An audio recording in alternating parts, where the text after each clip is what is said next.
Welcome back to Act on Mental Health. If you're new here, welcome. My name is Sean Hardy, and I'm a licensed mental health counselor here in Fort Wayne, Indiana. Now, this channel is for anyone that's wanting to learn acceptance and commitment therapy, or as it's known as ACT. Now, we're continuing a series today called ACT for Couples. Now, in my first episode, I introduced acceptance and commitment therapy, and we discussed the importance of psychological flexibility in relationships. We also explored the thought journal exercise and reflected on the presence of negative thoughts toward our partners. So if you did that, how did it go? Did you notice an increase in negative thoughts towards your partner? Or perhaps a decrease in negativity? Or maybe there was no change at all. Whatever the case, noticing negative thoughts and patterns is the first step in gaining psychological flexibility. Today, we'll get into mindfulness and values, two key components to help us achieve psychological flexibility in relationships. We'll learn how to build our attention muscle and practice the art of appreciation to enhance our connection with our partners. But first, let's look at a few common problems in relationships. For this series, we are going to be using Act with Love by Russ Harris. Now, he talks about a lot in the book, so I've kind of extracted a few key points that I think would be good for this series. One of those is problems. And so he uses an acronym called DRAIN.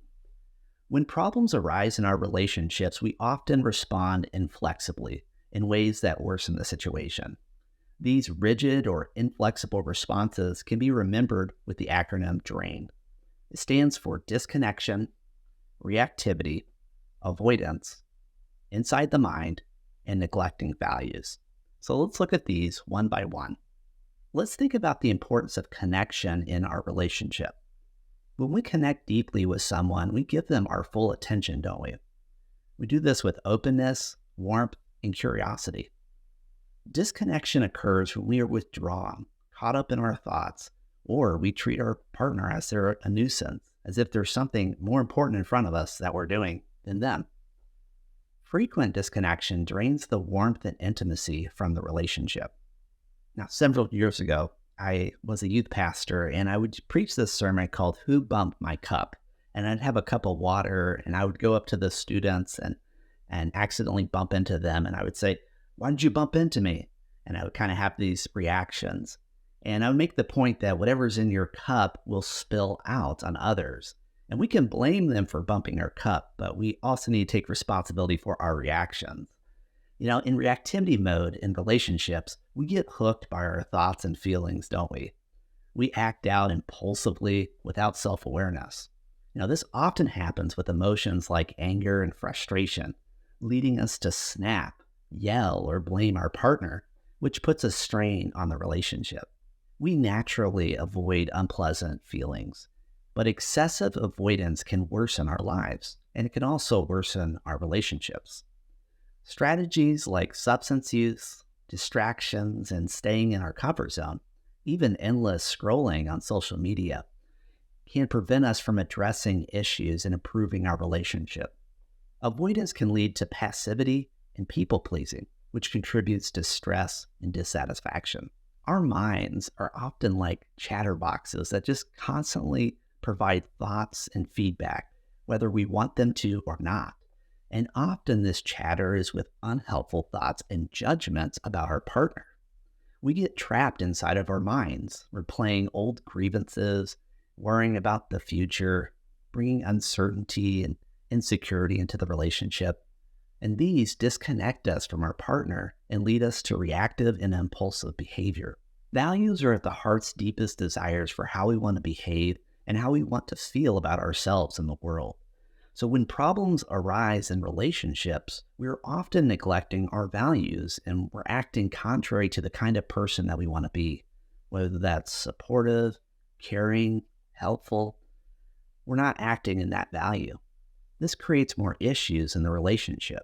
In Act with Love, there are several exercises that are labeled "if your partner's willing." And I like the way that Russ Harris phrases that. One of those is sharing your DRAIN worksheet. Now, this is downloadable in the descriptions below, so feel free to download that and do that with your partner. So this is how you do this exercise. First, both partners fill in a DRAIN worksheet. Second, set aside about 20 minutes to share your worksheets. Only share what you have written about yourself. Third, discuss what you've learned about yourself, surprising insights and any regrets. Fourth, listen to your partner without interrupting or criticizing.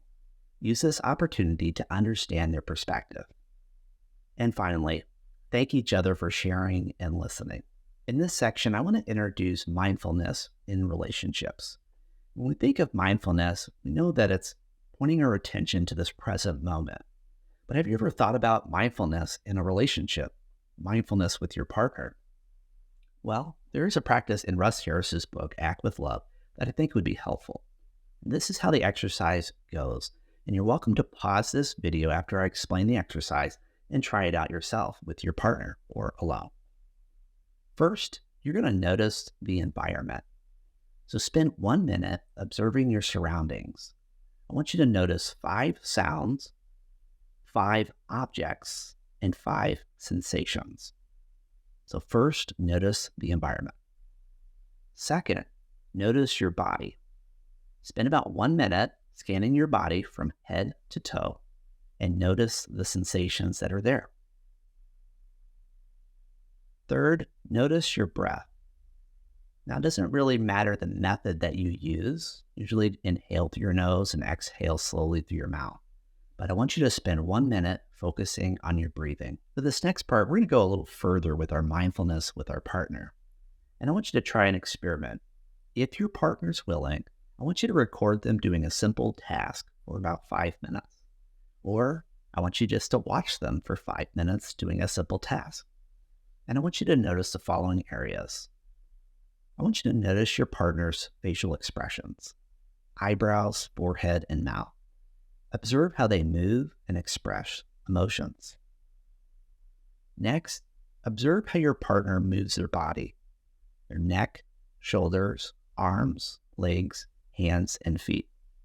Notice their gestures, posture, and how it changes with their emotions. Next, pay attention to the rhythm, tone, and emotional overtones of your partner's voice. Notice the words they choose and the speed and tempo of their speech. Next, combine all previous steps and aim to tune into your partner's emotions by observing their face, body, and speech simultaneously. Try to sense what they might be feeling. Now, the final thing I want you to do after this experiment is over is to have a feedback session with your partner. I want you to ask questions to understand your partner's perspective. How do you feel about that? What do you make of that? Listen with the intention to connect and make your partner feel important and cared about.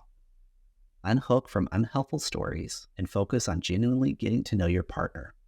Pretend you're on a first date, aiming to make a good impression and learn more about them. Now, we're talking about appreciation here in relationships. Appreciation involves actively noticing and valuing the positive aspects of your partners in relationship. It counteracts negative patterns and fosters a positive cycle of giving and receiving appreciation. Now, why does appreciation matter?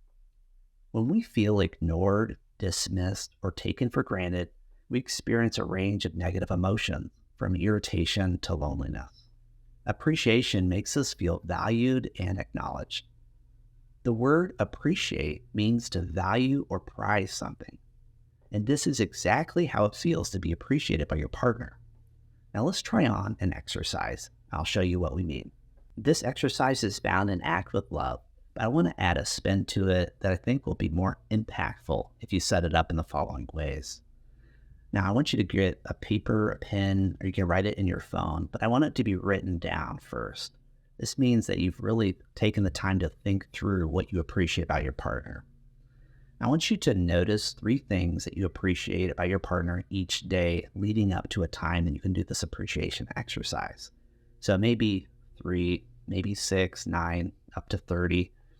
And the more days that you lead up to this exercise, I think the more impactful it will be. So I want you to notice 3 things each day that your partner does well. And then this is what I want you to think about and write down.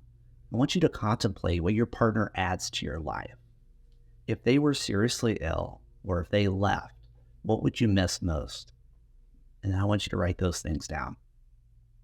Think back to when you first met your partner, and I want you to notice the qualities that attracted you to them. And I want you to write those qualities down. Now that you've done the contemplation part, you've appreciated your partner and you've written it down either on the napkin, paper, or on your phone. I don't want you just to appreciate. The second part is to say something. So you're going to verbalize your appreciation with specific examples. For instance, I really appreciate the way you look after the house. Thank you for working so hard to help us have this lifestyle. I'm so glad you're in my life. Thank you for being here. Now, to wrap up this exercise for the listener, I want you just to listen to the appreciation that your partner has shown. And I want you to pay attention to the thoughts that show up for you. They may be positive, you may have a lot of affection towards your partner, or you also might find that negativity creeps in, and that no matter what your partner has said, you somehow can take it in a way that was meant for harm. If you do, notice that that's a negative story that is popping up for you, and simply unhook from that and listen to your partner's heart. Remember that they took time to think through these examples and to took time to share these to appreciate you. It may be hard at first to receive the appreciation, but I want you to just try and then report back what this experience is like for you. Today, we explored the importance of mindfulness and values in relationships. We practiced identifying and addressing drained behaviors, building our attention muscles, and cultivating appreciation. In our next episode, I'll dive into communication skills and conflict resolution, providing you with practical strategies to improve your communication with your partner and handle conflicts more effectively. Don't forget to subscribe, like, and comment with any questions or thoughts that you have. Remember, your journey towards a more purposeful and mindful life begins with a single click.